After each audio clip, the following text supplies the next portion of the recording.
Ayan, magandang umaga po sa ating lahat mga idol, no.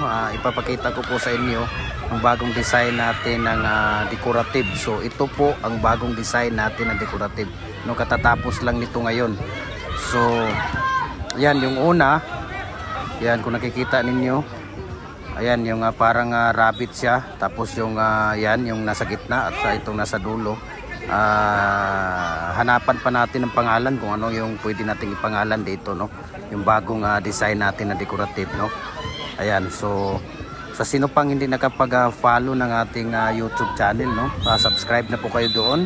Gym Hardware and Kukulumber and Concrete Products, or Felix Tan Pagikan Jr. Tapos yung ating Facebook page, Gym Hardware and Kukulumber and Concrete Products, Balulang Brands, Gym Hardware and Kukulumber and Concrete Products, Kanituan Brands, at saka Gym Hardware and Kukulumber, Tambo, Makasandig Brands. Ayan, para updated po kayo sa mga bagong nating video, mga bagong design natin, o kung ano yung mga design natin na bagong labas, mula decorative, bricks, mga fence, concrete post, culvert, pipe molds. Nagko-customize din tayo mga idol sa lahat po ng klaseng mga no, sa lahat po ng klaseng mga molder, no.